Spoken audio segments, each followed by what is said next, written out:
hello guys स्वागतम जनाइছো Sanjay YouTube চেনেললৈ পোনপ্ৰথমে আপোনালোকৰ মৰম স্নেহ পাই আপোনালোকক বহুত ধন্যবাদ জনাইছো আৰু আগলৈ এনেকৈ আপোনালোকৰ পৰা মৰম স্নেহ পাই যাম বুলি আশা ৰাখিছো আহক আজি ভিডিওটো আৰম্ভ কৰো প্ৰথম কোৱেশ্যনটো হ'ল তিনিটা অংকৰে লিখিব পৰা আটাইতকৈ ডাঙৰ আৰু আটাইতকৈ সৰু সংখ্যা দুটাৰ যোগফল কিমান সো গাইস তিনিটা অংকৰে লিখিব পৰা আটাইতকৈ ডাঙৰ সংখ্যাটো হৈছে 999 আৰু আটাইতকৈ সৰু সংখ্যাটোৰ যোগফল কৰিব কৈছে তো আটাইতকৈ সৰু সংখ্যাটো হৈছে 100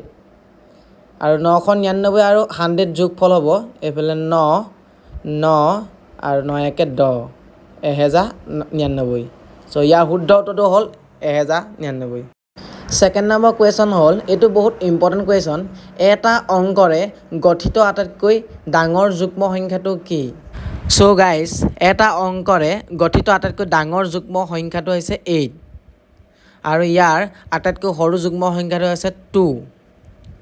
গতিকে ইয়াৰ শুদ্ধ উত্তৰটো হ'ল সি 3 নম্বৰ কোৱেশ্যন হ'ল এটা আয়তৰ দিশ প্ৰস্থৰ দুগুণ যদি প্ৰস্থ 20 সেন্টিমিটাৰ হয় তেন্তে আয়তটোৰ পৰিসীমা হ'ব কিমান সো প্ৰশ্নটো ভালকে পঢ়ি চাওক এটা আয়তৰ দিশ প্ৰস্থৰ দুগুণ প্ৰস্থ যদি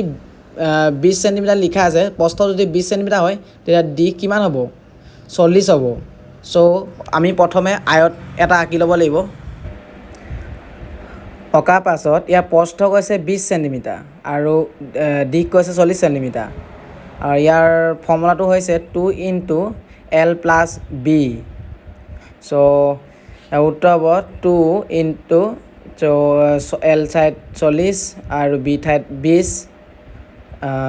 2 * 40 20 প্লাস কৰক 60 সো ইনটু কৰি দিয়ক 2 লগত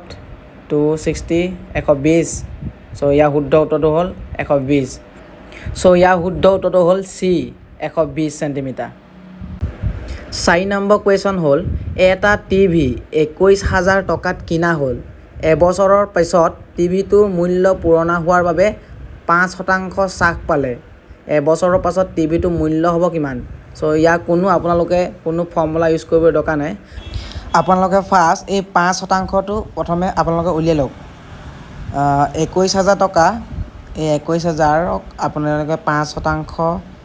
এই কৰি দিয়ক আপোনালোকে প্ৰথমে যাব শূন্য দুটা কাট খাব তাৰপিছত 5ৰে ডাইৰেক্ট পূৰণ কৰি দিয়ক 5 0 0 সো 5 গুণে 5 সো 5 দুগুণ 10 1050 সো এই 1050টো 21000 লগত মাইনাছ কৰি দিয়ক তেতিয়া আমি 5% যিটো হ্ৰাস হৈছিলে সেইটো পাই যাম সো 1050 আৰু এইটোক আমি যদি ডিভাইড কৰি দিওঁ তেতিয়া এইটো ওলাব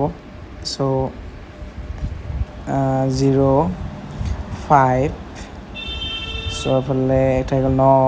এফালে 10 9 এফালে 1 19,950 সো ইয়াৰ শুদ্ধ উত্তৰ হ'ল